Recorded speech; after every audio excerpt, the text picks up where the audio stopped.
Good afternoon. You're tuning in to the Health and Wellness Hour right here on the People Station with your favorite gerontologist, Dr. Macie Smith.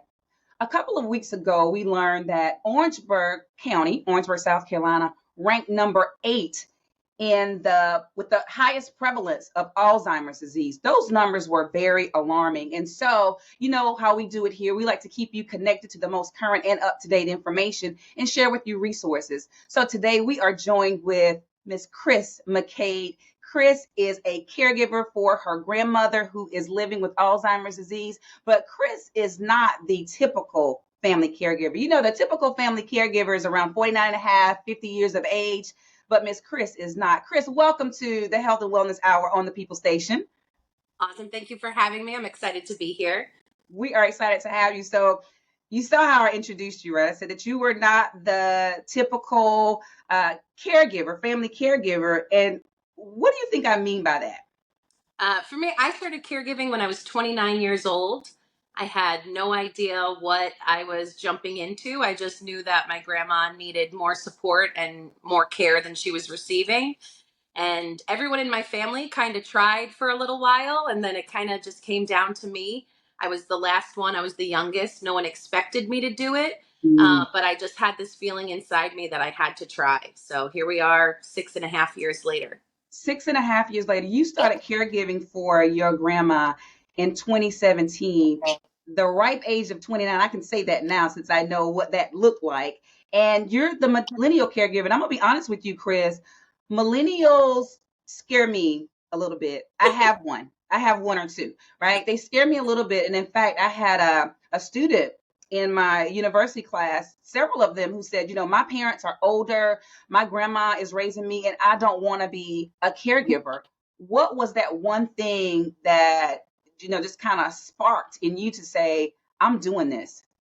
My grandma was always my savior growing up. She was kind of my guiding light. Every time I did anything bad, I was kind of a rough kid and I wasn't always doing the best things. And my grandma was always the one that was helping me along the way and giving me a purpose in this life. She really showed me that there's more to life than I thought.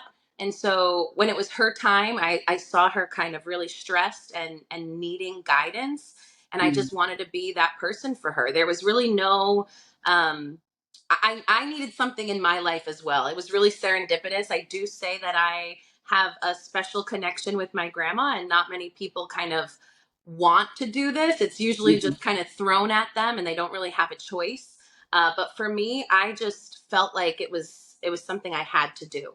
You know, I like that you talked about the mutually beneficial relationship, that whole intergenerational support mechanism. What she gives is great for you, and what you give is great for her. When we come back from break, I want to talk about, you know, some of the challenges that you may have faced or may be facing with your caregiving journey and how you've overcome those challenges. We'll be right back. It's the People Station. Welcome back to the Health and Wellness Hour right here on the People Station. We are here chatting with Miss Kris McCabe. She is the caregiver for her grandma and has been a caregiver now, Kris, for 6 years. You took the reins. You told adults in your life, y'all ain't doing it right. I'm going to take over.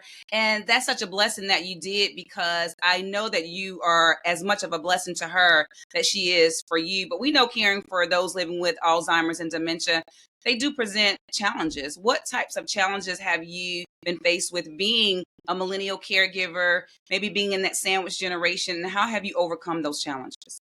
Yeah, as a caregiver, I was 29. I was still kind of figuring my life out as a millennial. We've taken a long time to kind of get to where we were going. And so for me, I didn't really know what my future looked like. And so that was a big challenge to start, was that I didn't know exactly what I was giving up. And at the time, 6 years ago, I didn't know how long this journey was going to last. I didn't really know what I was facing. So you really go into it completely unknown. I didn't know anything about Alzheimer's. I didn't know anything about caregiving. And I didn't know anything about the progression of this disease. So Wow. now that I've been doing this for years, it's a continuous journey. It's a continuous struggle because it's a progressive disease. So it gets worse over time, and you're constantly trying to find new things that work.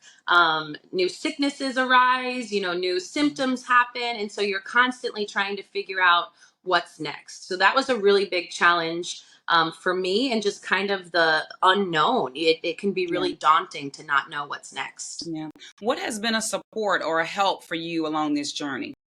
To be completely honest, for me, it has been social media, and maybe that's the millennial in me, but I have really been able to find such support and saving grace in others who have been going through exactly what I'm going through.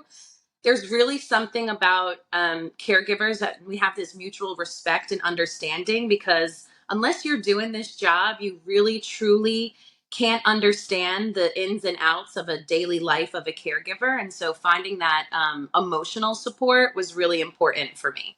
Yeah, and I like to say for me, you put a different spin on the caregiving culture. Girl, you were on the Tamron Hall show. So I think that you just being on there, you just shifted the atmosphere when it comes to the culture of caregiving. How did that come about? You just made that thing mainstream, honey. It really honestly is all to my grandma. It's the way we've been my whole entire life. Again, I've documented everything. I've always been on social media. And so me and my grandma have always just had this playful banter. And I realized talking to doctors and specialists and learning about this disease that there really is no right way to do it. You have to lead with love. And that was the Yes, really framework of my caregiving journey, is treating my grandma like the grandma and the person she has always been to me, that's and right. not changing and morphing and doing anything that wouldn't honor who she is as a person.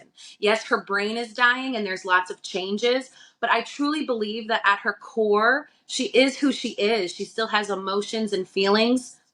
And for me, that's the biggest thing, is just honoring that and treating her with the same respect and love that she gave me. I love that. Leading with love. Really, once you have that as your guidepost, I mean, you can't fail. So when we come back, I want you to tell us about some of the things that you've been doing with your grandma, some tangible, practical things that can help those caregivers out there. We'll be right back. Welcome back, and thank you so much for tuning in to the Health and Wellness Hour right here on the People Station. Kris, it has truly been an honor to have you grace us with your presence here.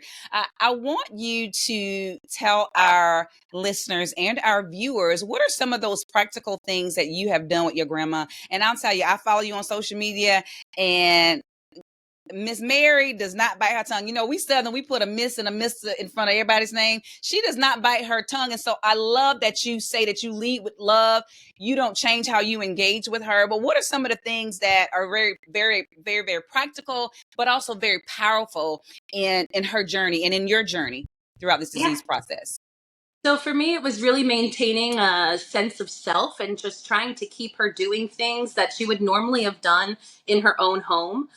You might have to moderate things and modify things for people with dementia, but we still do the dishes. She still helps me fold the clothes.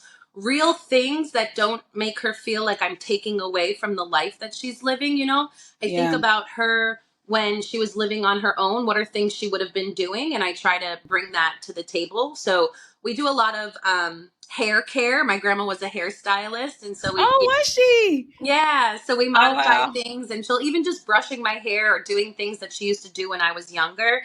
It really brings happiness and joy to both of us, but also just finding resources and finding people out there. I think if you're a caregiver, finding a support group, whether that's in person or online, there's lots of free resources. And I know it can be extremely overwhelming, Yeah. especially when you're starting out on how to find these things. But you have to find the people who already know. So come find me, Dr. Macie. There are a lot of people out there who are sharing the knowledge. And I think that it's really important to get behind your loved one's disease, understand it as best you can, but don't forget who they are. And that's really what I do with my grandma. We do floral arrangements, because she used to always have flowers in her house. So we'll go to Dollar Mm. Tree and buy fake Oh, flowers and just make look, some when you say floral. Dollar Tree, that's it. That's all you got to say. Dollar Tree. Boom. Really, we go there like once or twice a week because there's so many things that you can do and create. And so, Yeah. um, yeah. Well, I love that, Kris. Tell our viewers and our listeners how they can connect with you. Yeah, I'm at Life with Grams on Instagram, TikTok. You can email me lifewithgrams@gmail. I really love helping fellow caregivers. If you need some support, or if you need just a break or someone to vent to, I am all ears because I have been there through this journey. And I love to connect other caregivers and other resources. So yeah, Life with Grams. Life with Grams. Thank you so much again for being here, Kris. Thank you all for listening. Got to give a shout out to our sponsor, the Orangeburg Senior Helping Center. They are a program of all-inclusive care for the elderly. 803-268-5301. That's 803-268-5301. If you'd like to learn more about the Health and Wellness Hour here on the People Station, WOCS 937@gmail.com. That's WOCS 937@gmail.com. It's the People Station. Whew. That was good, girl.